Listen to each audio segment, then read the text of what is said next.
Yeah, so these are my sort of studio videos now that I'm doing, where I'm either sort of like showing some stuff that I'm putting on my cakes, like I made these stamps, and it's kind of just as inspiration, I guess, for people who are baking, or they just want some ideas, or sometimes it's quite interesting just to see like how people do things. I'm doing things on a really small scale here, but I quite like that.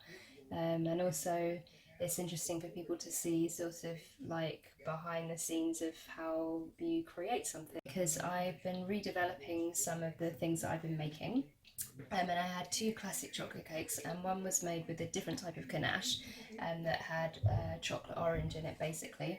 And this one was just a plain chocolate cake, but I choose all the chocolate and all the ingredients, so they're all really nice. And I'm just sort of evaluating things and thinking, like, does anything need any work, or like, is it a bit boring, or can I do something to it, basically, as part of the other work that I'm doing.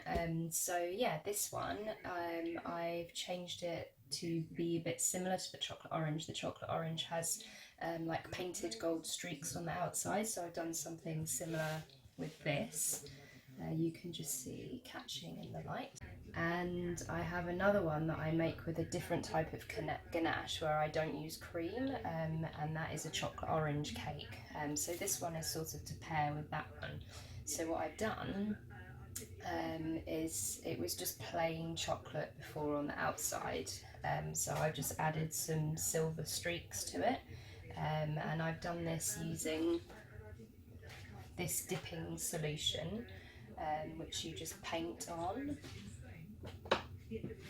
This is my favourite brush. With silver luster dust. So you thin it out a bit with this, and then it evaporates, so it paints on really easily, and then you can just eat it after. So that's great. So I do that with gold, and you can get pink and blue and all these cool colours.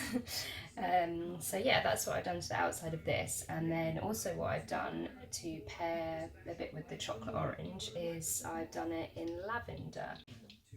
And yeah, so that's really nice. So the sponge that I use for this, that you can see here, I use sandwich pans now as well. I also use whole tins and slice them. I think I've said that in a different video, but that can be quite time consuming, so I use individual ones as well.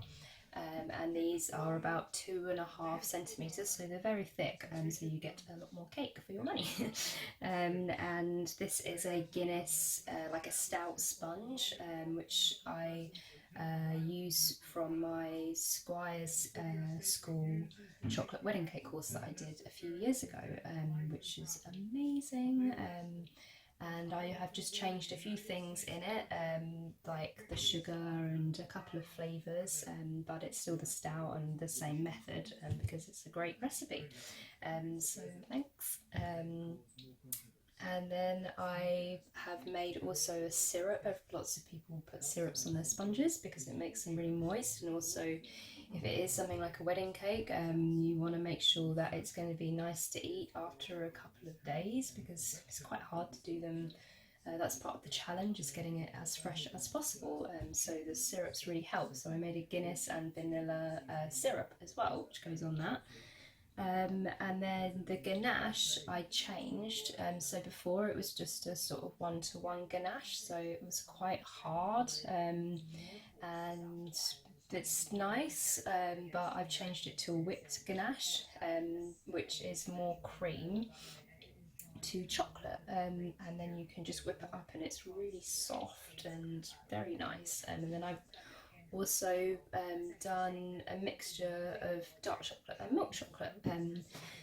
So in the cream, I have lavender, which you can see stereo loud. And I've infused the cream with probably a few of my handfuls of lavender that I have at home, rather than using essence, so it's natural. And this is inspired by the fact that I have some family that are French, and I used to spend a lot of time as a child in the south of France because my granddad is French and Maltese, and then they immigrated to the UK, and then they went back to France when I was a small child. So I like to do a lot of things inspired by that, really. This is also how you would cut a wedding cake. You would cut it in nice slice like this, and then you would cut it again here and then into sort of rectangular squares. This one is quite good that I've been playing around with because it's quite difficult to slice, even if you use a portioner, because it's warm in here at the moment, so it's also you don't want to touch it, it's going to ruin what it looks like. So it's good for me to make this now and sort of consider that. So you can see the wedge,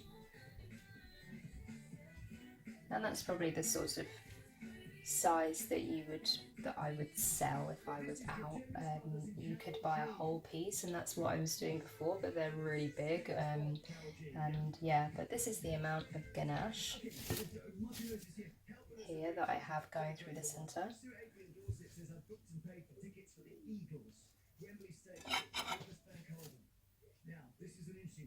Yeah, well, that's all for now, and I hope you enjoy my new studio videos. And you can probably check out my new cake that'll be up online. It'll be on Instagram in the coming weeks, and then I'm not sure when it will be back onto the shop because I'm having some problems with my website at the moment, as I imagine lots of people are because of the virus, so that's a bit annoying. So that affects my recipes and things that I can put on there. But as soon as I can put it on there, you will see it. And then as soon as I can sell things, you can buy it. Yeah.